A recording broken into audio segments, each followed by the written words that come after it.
The first thing that hurt wasn't the wedding itself. It was the silence before it. Weeks passed with no save the date, no casual mention, no excited phone call from my sister squealing about dresses and flowers. I told myself not to overthink it. I had been trained my whole life to make excuses for my family. They're busy, they forgot, you know how they are. I kept waiting for the moment when my phone would light up and everything would make sense. It didn't. Instead, the truth arrived quietly, disguised as practicality. My mother called one afternoon while I was folding laundry. Her voice carried that careful tone she used when delivering news she knew would bruise but hoped wouldn't bleed.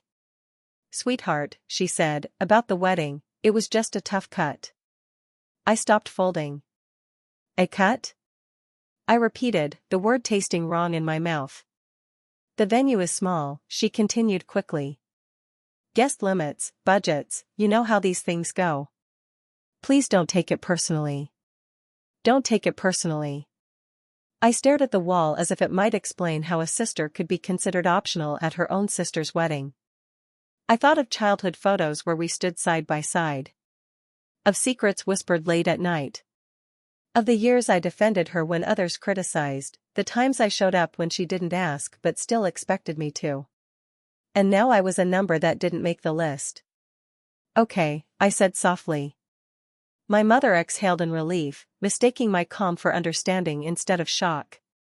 She filled the silence with logistics, dates, colors, catering complaints, as if I were still part of it. As if excluding me didn't fundamentally change everything. When the call ended, I sat on the edge of my bed, hands limp in my lap. I didn't cry. Not because I wasn't hurt, but because something deeper than sadness had settled in. Recognition. This wasn't new. This was familiar. I thought back to birthdays where my gifts were smaller, holidays where my opinions were dismissed, moments where I was praised for being easy and independent. I had mistaken those words for compliments when they were actually permissions, to ignore me, to deprioritize me, to assume I'd be fine with less. I was always fine. Until I wasn't. That night, I scrolled through social media and saw my sister glowing in engagement photos. Comments flooded in, perfect couple, dream wedding, can't wait. I wondered if anyone would notice my absence. If anyone would ask where I was. I realized something chilling then. They wouldn't. Because my family had already decided my place without consulting me. I closed the app and opened my laptop, heart steady but aching. I didn't draft messages. I didn't rehearse confrontations. I didn't beg for an invitation that should have never been in question. Instead, I asked myself a single question. If I'm not welcome where I've been shrinking, where would I feel whole? The answer surprised me with its clarity. Somewhere far. Somewhere beautiful. Somewhere I wouldn't have to earn my seat. And as I clicked through photos of white sand and blue water, something shifted inside me. Not anger. Not bitterness. Resolve. They had made a cut, yes. But for the first time in my life, I realized I didn't have to bleed from it. The decision didn't come with fireworks or dramatic music. It arrived quietly, like a door closing without a slam. One moment I was staring at my laptop screen, the next I was typing in my credit card details with hands that didn't shake. Barbados. Beachfront suite. Ocean view. Each word felt unreal, indulgent, almost rebellious. I had spent so long being careful with myself, shrinking my wants to avoid being labeled selfish or dramatic. This trip wasn't practical. It wasn't responsible. It wasn't approved by anyone in my family. That was the point. When the confirmation email landed in my inbox, a strange calm washed over me. Not excitement. Not guilt. Just relief. As if I had finally chosen myself in a way that couldn't be undone. I didn't tell anyone. There was no announcement, no passive-aggressive post, no warning shot. I let my family assume what they always assumed, that I would stay home, feel quietly wounded, and still somehow be emotionally available if needed. That I would send a gift, a congratulations, a smile. I packed slowly, deliberately. Light dresses. Sandals. A book I'd been meaning to read for years but never felt I had time for. With every folded item, I felt myself shedding something heavier: expectations, resentment, the familiar urge to explain myself. The night before my flight, my sister posted a countdown story. 1 week to go. I stared at the screen, noticing how easily joy flowed toward her while mine had always required justification. I didn't feel jealous. I felt finished. At the airport, surrounded by strangers dragging suitcases toward their own escapes, I felt invisible in the best possible way. No one knew my role. No one expected anything from me. I wasn't the sister, the daughter, or the reliable one.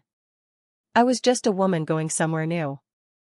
The moment I stepped into my suite in Barbados, the sound of the ocean greeted me like an exhale I'd been holding for years.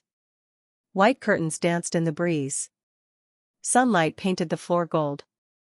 I stood there with my bag still in my hand, overwhelmed by how little it took for peace to feel extravagant.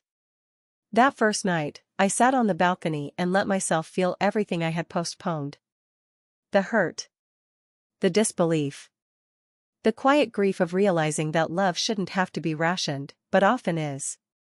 And then I let it go. Because something unexpected happened in that stillness, I stopped wanting them to understand. I realized how much of my pain had come from hoping someone would finally see me and say, "You matter. You always did." But waiting for that moment had kept me tethered to people who only noticed me when I was useful.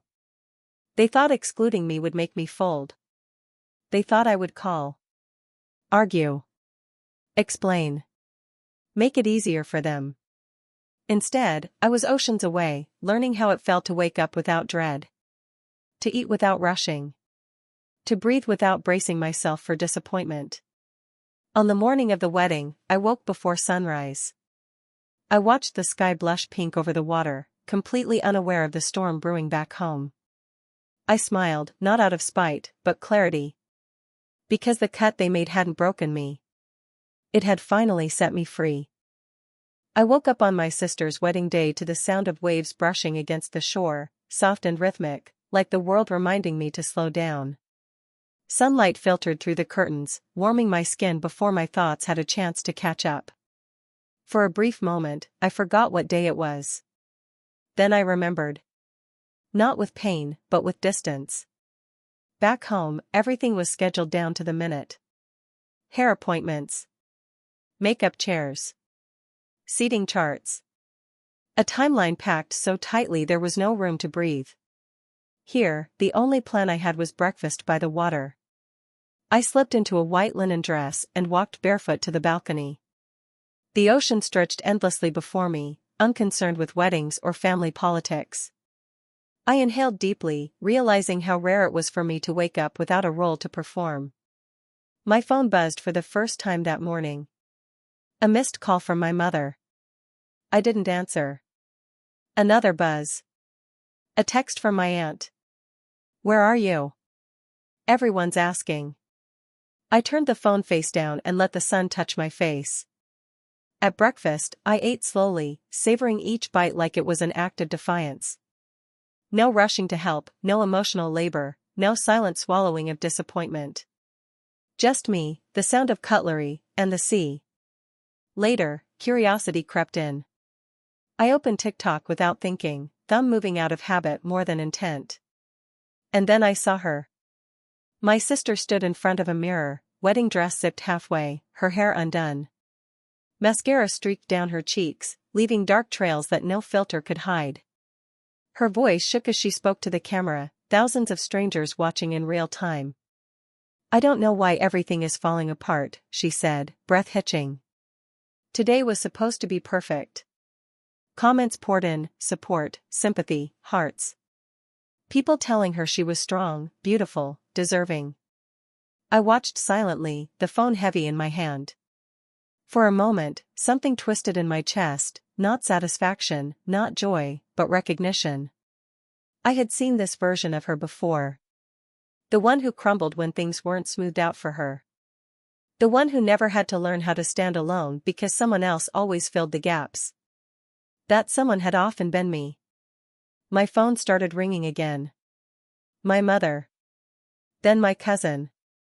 Then an unknown number I didn't recognize. Voicemails stacked up like unanswered questions.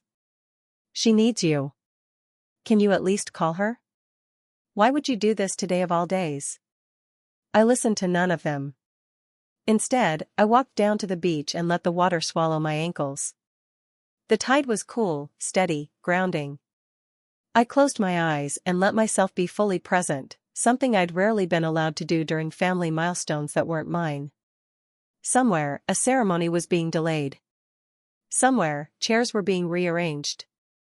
Somewhere, my absence was finally being noticed. But here, I existed without consequence. As the sun climbed higher, I realized the strangest part of all: I didn't feel powerful because she was struggling. I felt powerful because I wasn't. I wasn't fixing. I wasn't apologizing. I wasn't making myself smaller to stabilize someone else's happiness. When evening came, I watched the sunset from my balcony, sky painted in shades of orange and lavender. My phone lay untouched on the table behind me, buzzing itself into silence. That night, as waves crashed under a moonlit sky, I understood something with absolute clarity. This wasn't revenge born of anger. It was the quiet, undeniable power of choosing not to show up where I was never truly wanted. And that changed everything. By the time I flew home, the wedding was already old news. The photos had been uploaded, filtered, and captioned within hours. Smiling faces, raised glasses, a carefully curated version of joy. If you didn't look too closely, you'd never guess anything had gone wrong. But I had learned by then how to see past the shine. I scrolled through them on the ride from the airport, noticing the details others might miss: the tightness in my sister's smile, the way my mother's eyes didn't quite rest, the empty space beside the bridal party where I would have stood. No one tagged me. And for the first time, that didn't sting. A few days later, the calls slowed. The urgency faded. What remained was awkwardness, messages typed and deleted, conversations that circled but never landed. Then my sister finally texted. "I didn't think you'd actually leave." I stared at the words for a long time. Not "I'm sorry." Not "I hurt you." Not even "I miss you." Just surprise. I realized then how deeply my absence had unsettled them. Not because they loved me too much to imagine me gone, but because they had built their certainty on my predictability. I was the constant. The backup. The one who would always be there no matter how little space I was given. And I had stepped out of that role without asking permission. "I needed to," I replied, and put my phone down. No explanation followed. None was required. In the weeks that came, something remarkable happened. The world didn't collapse without me cushioning it. Family events continued. Group chats buzzed. Life went on.